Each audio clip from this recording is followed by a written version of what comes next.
Êxodo, capítulo 33, do versículo 12 ao versículo de número 16. Disse Moisés ao Senhor: Tu me dizes, faze subir este povo, porém não me deste saber a quem hás de enviar comigo. Contudo, disseste, conheço-te pelo teu nome, também achaste graça aos meus olhos.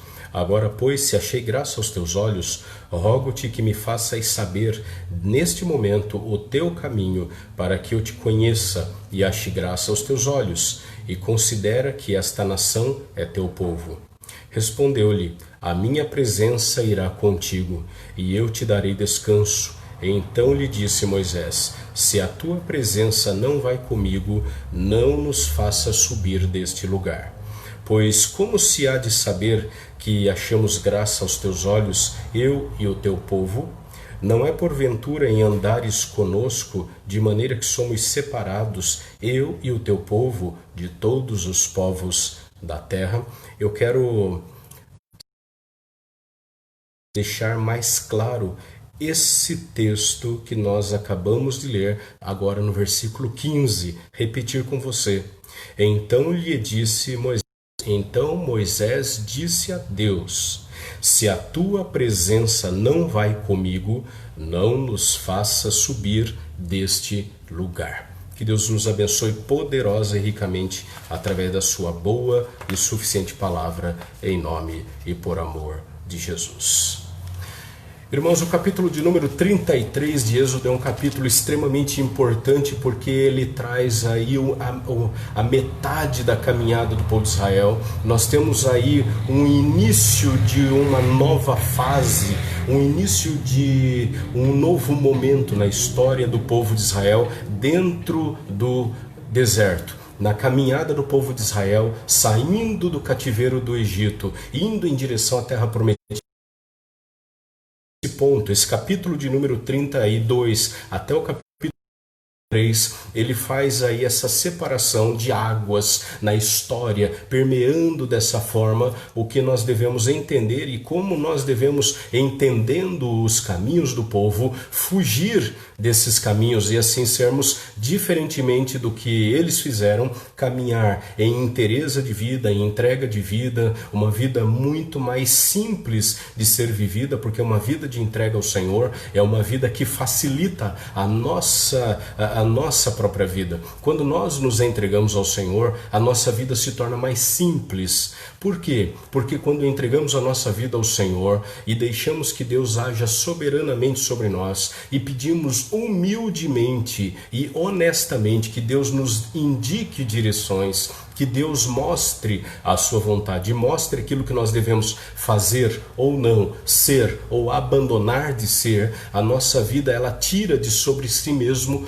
todo o peso, toda a carga, todo o fardo de nós termos que acertar por nós mesmos, pela nossa experiência, pela nossa sabedoria, pelo nosso conhecimento, por aquilo que fazemos e tiramos de sobre nós a dureza, a rudeza, a tirania de andarmos debaixo da necessidade da aprovação de pessoas. Por quê? Porque a única pessoa que nós andamos debaixo da sua sombra é o próprio Deus. E quando Deus ele nos dirige, quando Deus nos orienta, quando Deus é o Senhor da nossa vida, ele facilita a nossa vida, porque ele esvazia o nosso coração das nossas ansiedades, terrores, temores e medos, dizendo: confie em mim, entregue-se, confie e deixe Deus agir soberanamente sobre a sua vida. Quando nós fazemos isso, aceitamos esse tremendo desafio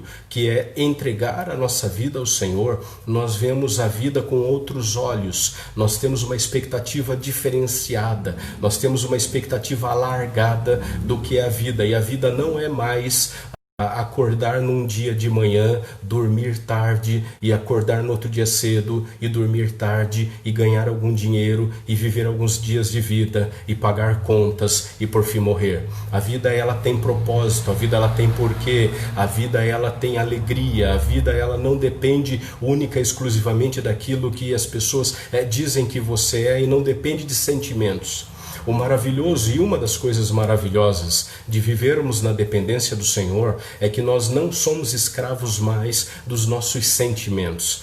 Ser escravo dos sentimentos é algo terrível, porque é como que uma montanha russa ou uma roda gigante de um parque. Uma hora você está lá embaixo no profunda agonia e tristeza, sentindo-se um nada, sentindo-se fracassado, sentindo-se menosprezado, sentindo-se humilhado, sentindo-se fracassado, frustrado, falido na vida.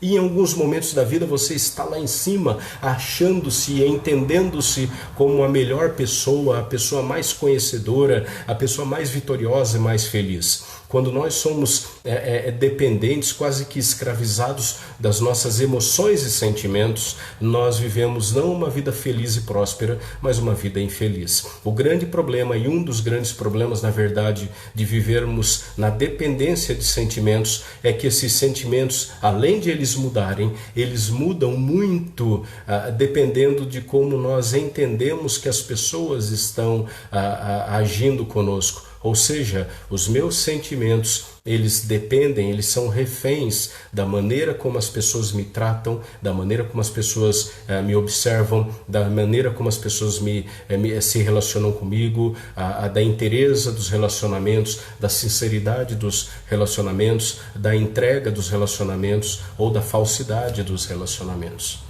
Por isso, quando Deus ele me convida e convida você a vivermos na companhia dele, nós percebemos que o melhor companheiro para a nossa vida é o Senhor. E quando nós aceitamos o desafio e o convite do Senhor de entregarmos e confiarmos a nossa vida a Ele, Ele, por amor, por misericórdia e por graça, a primeira ação dele é trazer esse alívio, essa paz e esse descanso ao nosso coração. Isso é tão maravilhoso, tão poderoso, que Jesus, no seu ministério, nós vemos isso nos 4 evangelhos, Jesus declarando que Ele é o príncipe da paz, declarando que Ele está em nossa vida, declarando que Ele nos deu a paz, declarando que Ele voltaria ao Pai, mas deixaria conosco a sua paz. Deixo-vos a minha paz vos dou e não vou lá dou como dá o mundo. Por quê? Porque a paz do mundo é exatamente o que nós acabamos de ouvir. É uma paz que existe na dependência do dia, na dependência do momento, na dependência de como você está, na dependência de como estão suas finanças, como está a sua família, como está a sua saúde, como está o mundo, como as pessoas te tratam, como o mundo te recebe, quais os êxitos e vitórias que você tem tido. Mas a paz que o Senhor nos dá não são coisas, mas a paz que o Senhor nos dá é exatamente Ele. Jesus é a nossa paz. Ele é o príncipe da paz e Ele dá a sua paz a quem Ele quer. E Ele quer dar a sua paz a você, filho e filha amado do Senhor. Esse texto do capítulo 33 é um texto marcante porque ele mostra Moisés em nome do povo se reunindo com Deus, clamando a Deus que Deus perdoe o seu povo, porque no capítulo de número 32 de Êxodo, nós temos uma das imagens mais terríveis que nós vemos no livro de Êxodo, que é Deus chamando Moisés para o monte, subindo no monte para receber as tábuas da lei, aquelas tábuas que nós conhecemos como 10 mandamentos. E no capítulo 32 o povo, já no início, começa vendo que demorava Moisés no alto do monte, o povo ele simplesmente quebra a aliança com Deus, quebra a aliança dos votos, se esquece rapidamente de quem Deus é, se esquece rapidamente do que Deus tinha feito, se esquece rapidamente de toda a libertação, de todas as bênçãos, de todo o cuidado, de todo o milagre, de toda a aceitação com que Deus tinha recebido o povo. E rapidamente, por Moisés demorar a descer daquele monte, eles juntam o ouro que eles tinham trazido do Egito e constroem a imagem do bezerro. Ainda algo interessante acontece no capítulo de número 32, no versículo de número 7, nós temos Deus chamando a atenção de Moisés desta forma. Então disse o Senhor a Moisés: vai, Desce, porque o teu povo que fizeste sair do Egito se corrompeu, e depressa se desviou do caminho que eu lhe havia ordenado. Fez para si um bezerro fundido de ouro, e o adorou, e lhe sacrificou, e diz: são estes, ó Israel, os teus deuses, que te tiraram da terra do Egito. Quando nós estamos mergulhados em nossas próprias dependências, quando nós estamos mergulhados no nosso próprio conhecimento, quando nós dependemos daquilo que está ao nosso encontro e aquilo que está à distância de um olhar ou de um toque, nós rapidamente, como o povo de Israel fez no capítulo 32, nós nos esquecemos das bênçãos do Senhor, do cuidado do Senhor, da libertação do Senhor, da prosperidade do Senhor, da instrução do Senhor. Nos esquecemos do elo, da aliança que Deus tem conosco e que nós dissemos que um dia tivemos com o Senhor. Então o capítulo de número 33, ele nasce exatamente dessa conversa de Moisés com Deus, de Deus com Moisés, Moisés rogando a Deus que Deus mostrasse misericórdia para com o povo, que Deus perdoasse o erro do povo, que Deus olhasse mais uma vez com simpatia, com perdão, com misericórdia e com um olhar amoroso, um olhar de compaixão para aquela nação e dissesse: tá bom, eu vou perdoar vocês e vou levá-los até a terra que eu havia prometido. E é nesse contexto que nós temos um dos versículos mais belos de todo o Velho Testamento, o versículo de número 14 de Êxodo 33. Deus respondeu a Moisés: a minha presença irá contigo e eu te darei descanso. Se há algo que nós precisamos na nossa vida, não nesses dias atribulados, complexos e com poucas expectativas que estamos vivendo, mas durante todos os dias da nossa vida, se tem uma palavra que nós temos que ouvir, é essa: a minha presença, diz o Senhor, irá contigo, e eu, o Senhor, te darei descanso. Por isso, eu quero compartilhar com vocês algumas verdades que nós tiramos desse texto, para que nós possamos ser assim abençoados. Até a terra prometida, a jornada era grande demais.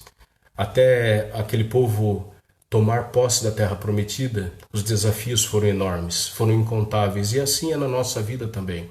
Até nós nos encontrarmos com o Senhor, a nossa jornada, a nossa peregrinação, a nossa vida também trará inúmeros desafios para serem enfrentados, desafios esses novos, desafios esses inéditos, desafios esses desconhecidos, e todos eles estavam diante deles e estão diante de nós. Eles precisavam então desesperadamente de Deus. Eles precisavam que o Senhor, o Deus que transforma o impossível em possível, o Deus de todas as coisas, de toda sabedoria no céu e na terra, desse ou devolvesse a esses homens e às suas famílias a direção que eles pediram.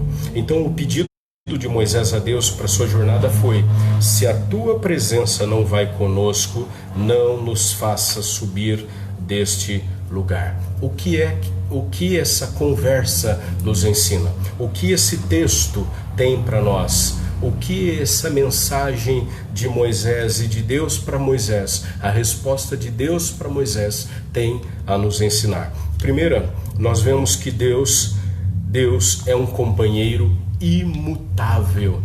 A primeira verdade que nós entendemos desse texto, Êxodo 33, 12 e 16, a primeira mensagem, a primeira lição é que Deus é um Deus que é um companheiro imutável.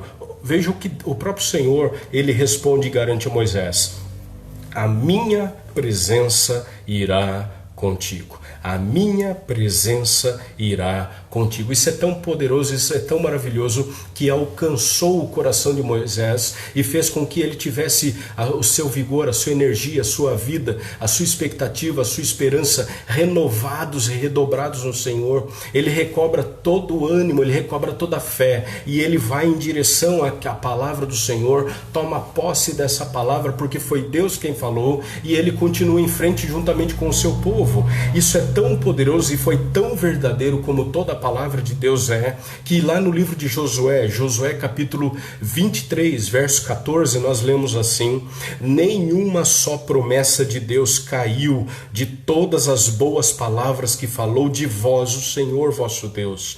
Todas vos sobrevieram, nenhuma delas falhou, nenhuma delas foi rompida. A palavra do Senhor para a nossa vida, a palavra do Senhor é o nosso coração, a palavra de Deus que nos instrui, a palavra do Senhor que vai conosco, o Deus que vai além do que pedimos ou pensamos, a instrução que traz luz, paz e bem ao nosso coração, o Deus que é totalmente reto, justo e perfeito em todos os seus caminhos. Ele se demonstra um companheiro imutável, porque ele não muda em seu ser.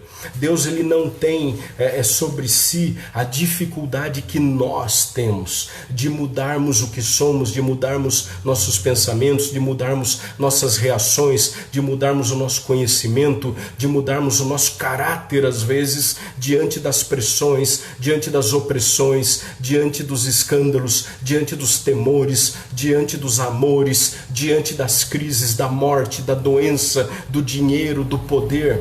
Nós somos mutáveis, nós estamos sempre, em todo momento, mudando de pensamento, de atitude, de reação. Deus, ele não muda, porque Deus não é homem para mentir, nem filho do homem para se enganar. Deus não é homem, não se arrepende, não muda. Esse é o Deus que nós clamamos, é o Deus que se demonstra a nós como um companheiro imutável. Se Deus, ele não muda, e ele diz que sempre caminharia conosco, que sempre a sua presença estaria conosco, com o seu povo, é isso que Deus, ele faz. Então nós devemos crer que o Deus de todas as coisas é o Deus que é o Deus presente em toda e qualquer situação. Ele é a melhor companhia para a nossa jornada, porque foi isso que ele prometeu e é isso que ele cumpre. Nele não há variação, nem sombra de mudança. Quando Tiago escreve exatamente sobre isso, em Tiago capítulo 1, verso 17, o escritor Tiago, lá no final do Novo Testamento, ele atesta pela expectativa e experiência da sua própria vida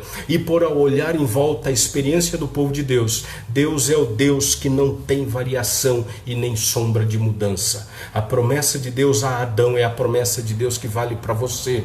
O cuidado que nós lemos de Deus sobre o seu povo lá em Êxodo é o mesmo apoio, é a mesma palavra, é o mesmo poder, é a mesma glória, é o mesmo cuidado, é a mesma atenção que Deus tem com você, aqui e agora, no dia 2 de agosto de 2020, porque Deus é o companheiro imutável. O grande problema é que nós mudamos como o povo mudou. O povo vivia à sombra do Senhor, fogo, a glória, o poder, e rapidamente o povo se esqueceu de quem Deus era. O povo é volúvel, o povo é mutável, mas Deus não é. Deus, ele já havia dado uma promessa que ele um dia libertaria o seu povo e conduziria com mão forte e fiel o seu povo até a terra que emana leite e mel, a terra prometida. Deus não mudou. O povo mudou, mas Deus, ele tem a sua palavra ao coração do seu povo, toma o seu povo de novo e conduz o seu povo em vitória e em triunfo. Mas uma segunda característica, uma segunda verdade que nós tomamos desse texto, um segundo aprendizado que nós tomamos desse texto, nós vemos que Deus não é só um companheiro imutável, mas Deus, ele é um companheiro pessoal. Deus não é o companheiro do outro, Deus não é o amigo do outro, Deus não é o Deus do outro, Deus não é o Deus do pastor, Deus é o Deus da minha vida. Quando você vê essa mesma realidade nos salmos, os salmistas, eles dizem exatamente dessa forma: é um Deus pessoal, é o Deus que é comigo, é o meu Senhor, o meu Deus, o meu sustento, a minha proteção, a minha cidadela, o meu escudo, a minha torre forte, a minha torre de vigia. O Senhor é o Deus que é o meu Senhor. E sendo o Senhor, o meu protetor, o meu salvador, o meu rei, o meu sustento, o meu sustentador, o meu alimento, eu posso andar andar em vitória, em triunfo sobre a vida, porque nem a morte, nem a vida, nem os principados, nem as potestades, nem os poderes do presente ou do futuro, nada, quem poderá nos arrancar, quem poderá nos tirar das mãos do Senhor? Por quê? Porque Deus é um companheiro pessoal. O texto diz: a minha presença irá contigo. Esse é o companheiro ideal para sua jornada. Deus é o único que pode assistir e pode assistir a minha vida quando as trevas circundam o meu caminho, quando a luz falhar, porque Ele nos criou e somente Ele pode ser o companheiro tão pessoal em uma jornada rumo aos desconhecidos da nossa história. Se Deus é o Deus que caminha conosco de forma pessoal, íntima, é esse Deus que não escolhe o caminho. Deus está conosco em todo e qualquer momento. Moisés estava completamente convencido de que sem a presença de Deus a sua vida seria inútil, e seria inútil lutar em qualquer coisa. Quando nós lutamos, somente nós lutamos. Quando a gente faz, somente a gente faz. Quando a gente se esforça, somente a gente se esforça. Quando a gente corre, quando a gente luta com a vida, só a gente corre e luta com a vida. Mas quando nós colocamos a nossa vida nesse Deus que é o companheiro pessoal, nós não estamos e não estaremos jamais sozinhos na rudeza, na crueldade, na maldade da vida. Nós não estaremos mais, mesmo quando as luzes se apagam, mesmo quando as trevas se instalam, mesmo quando a esperança se vai, mesmo quando as pessoas mentem, mesmo quando a cura não vem, mesmo quando a morte é presente. Nós não trememos, nós não tememos, nós não retroagimos, nós não desistimos, porque o Deus de todas as coisas é o companheiro que é o companheiro pessoal, é o meu Deus, é o Deus que fala comigo. Eu não sei como Deus fala com você, mas Deus fala comigo. Essa é a certeza que todos nós devemos ter. Eu não sei se você ora, eu não sei se você fala com Deus, mas Deus fala comigo, porque o Senhor está sempre perto e atento de todos aqueles que o invocam em espírito e em verdade. Por isso Deus é o Deus que é o companheiro pessoal, companheiro íntimo, companheiro, e deve ser o meu e o seu companheiro, porque é isso que o texto nos ensina. Deus não é apenas o companheiro daquelas pessoas a que nós achamos que são especiais para Deus. Deus, ele não tem, creia nisso, Deus, ele não tem filhos especiais. Deus tem filhos que creem e tem filhos rebeldes. Que nós sejamos filhos obedientes ao Senhor. O texto continua dizendo que Deus é o companheiro confortador. Deus é o companheiro confortador. E eu te darei descanso. E eu te darei descanso. Nossa jornada, nossa vida, a dureza, a rudeza da vida faz com que em muitos momentos da nossa história nós nos sintamos completamente destruídos, esfacelados, esmerilhados, desconstruídos pela vida, exaustos, estressados, deprimidos. A vida, ela impinge sobre nós, ela inflige sobre nós, ela nos afeta, ela nos aperta, ela nos esmaga, ela tira de nós a última gota de sanidade, de saúde, de leveza, de alegria em muitos momentos. Quantos momentos da nossa vida que nós imaginávamos que não passaríamos desse momento, que nada de pior poderia acontecer, que não havia mais esperança, que eu nunca mais conseguiria me levantar, que a alegria nunca mais brotaria no meu sorriso, que as lágrimas elas seriam, como o salmista Davi já falara, que as lágrimas seriam constantemente derramadas e seriam o meu alimento dia e noite. Quantos e quantos dias você olhou para a sua sombra refletida no chão e teve aquela ideia que o coração ele estava tão enegrecido, tão marcado, tão destruído, tão rebaixado quanto uma sombra, sem expectativa, sem cor, sem brilho, sem forma. Mas Deus é o Deus que é o companheiro confortador, e eu te darei descanso. É por essa razão, entre outras, que Deus é o nosso melhor companheiro na viagem da vida. Por mais que nós amemos parentes e amigos, por mais que a gente se aconselhe com pessoas que têm uma vivência maior ou melhor que a nossa, por mais que a gente compartilhe as nossas expectativas, sonhos e realidades com pessoas, por mais que irmãos e irmãs na fé amados orem por nós e carreguem conosco, compartilhando nossos fardos e pesos, mas quem é o confortador da nossa alma é o Senhor. O Salmo 23, versos 2 e 3 diz assim: Ele me faz repousar em pastos verdejantes, leva-me para junto das águas de descanso, refrigera minha alma, guia-me pelas veredas da justiça, por amor do seu nome. Esse é o Deus que nos conforta, esse é o Deus que enxuga as nossas lágrimas. É por isso que no coração daquele que ama o Senhor, ainda que as notícias sejam as piores, ainda que as perdas sejam profundas, ainda que a tristeza bata a porta do nosso coração, ainda que as perdas sejam perdas que nós nunca nos piores momentos de sonhos imaginamos que poderíamos tê-las, mas quando o dia mau chega ao nosso coração, quando o dia mau bate a porta da nossa história, se há um sentimento daquele que conhece o Deus que é o companheiro confortador, se há um sentimento que não bate ao nosso coração, é o desespero.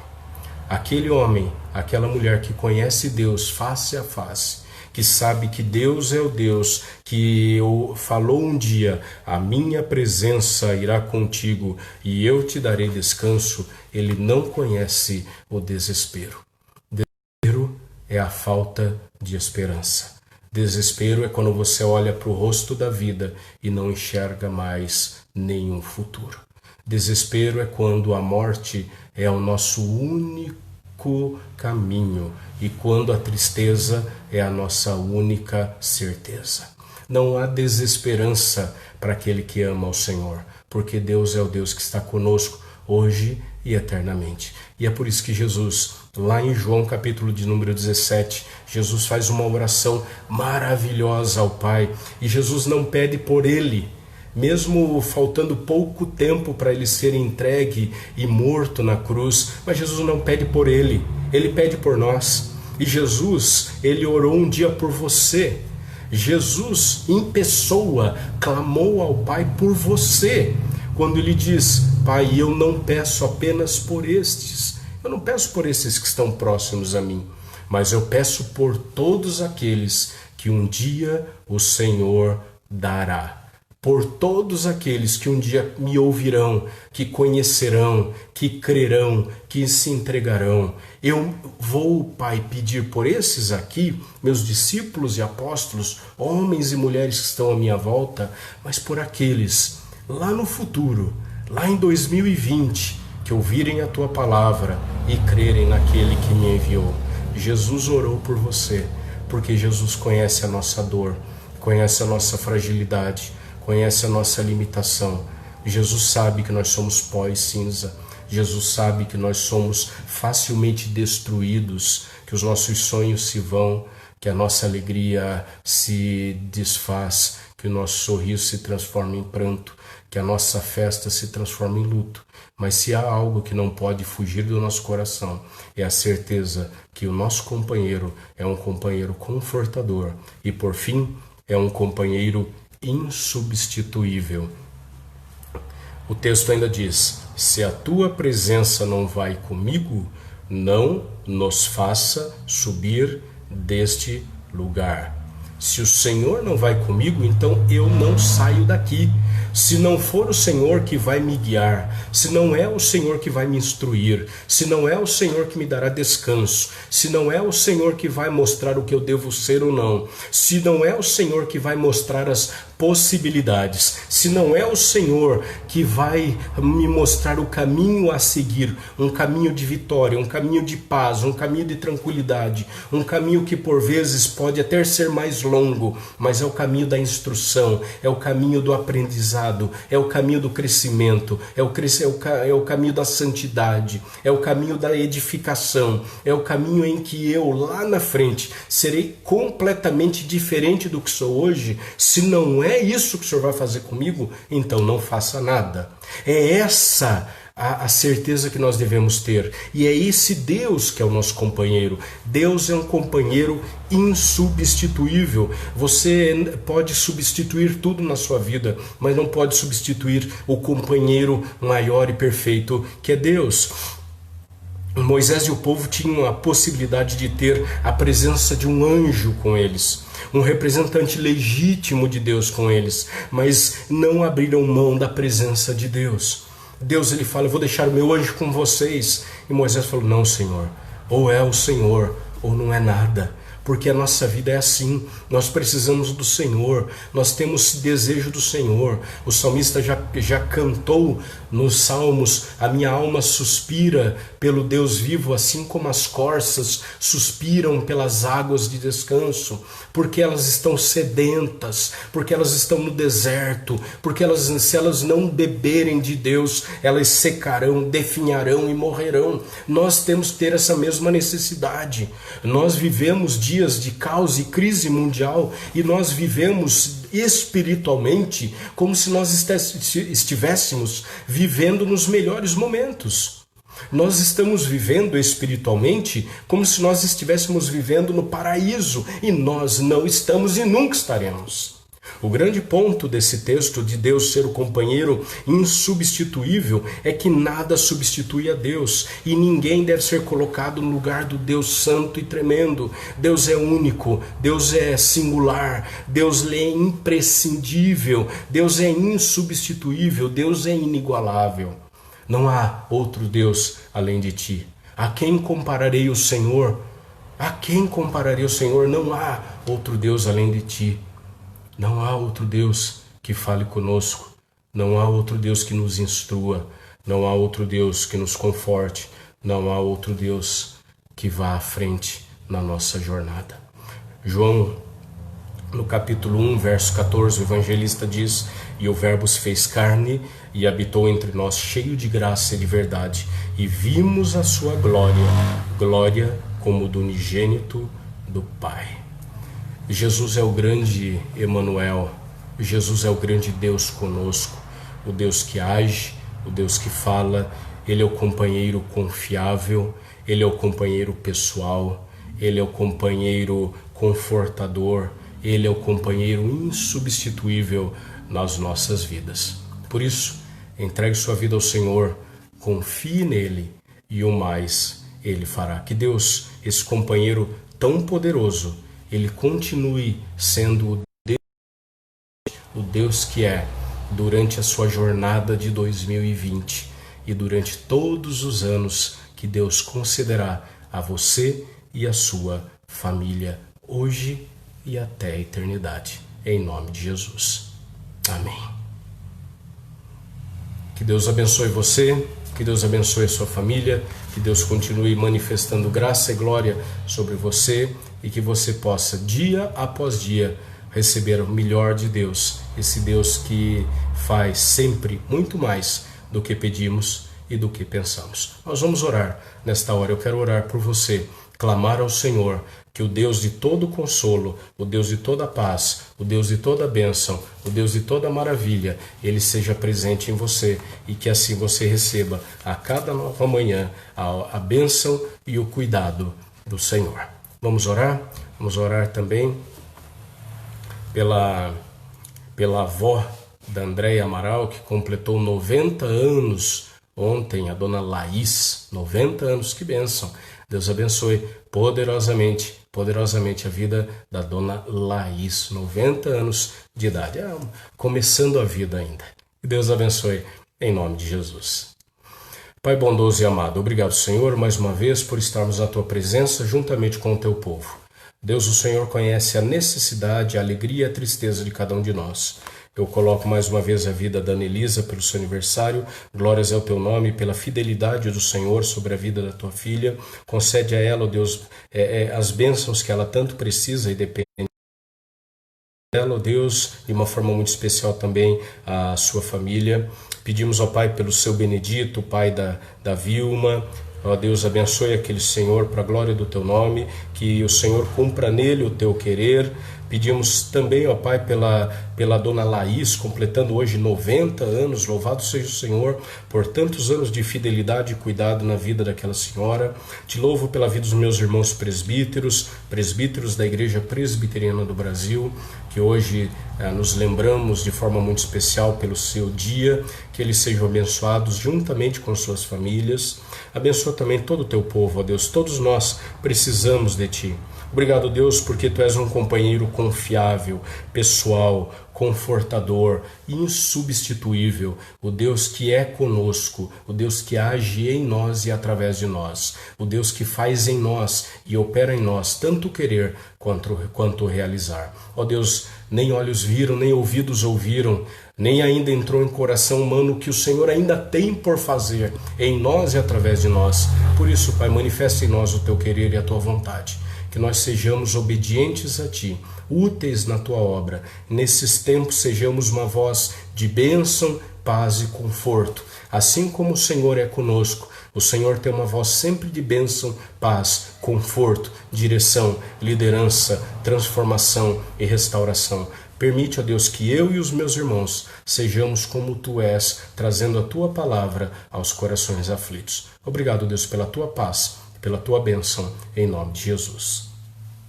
Que a graça do Senhor Jesus, o amor de Deus, o nosso eterno Pai, e as ternas e eternas consolações que há apenas no Espírito Santo de Deus, repouse sobre a sua vida, sobre a vida da sua família e sobre todo o povo de Deus, hoje e eternamente. Amém. Amém. Deus abençoe você. Deus abençoe a sua família. Deus continue cuidando e cobrindo a sua vida com toda a paz, toda a proteção, todo o amor e todo o cuidado que o Senhor tem para cada um de nós. Em nome e por amor de Jesus.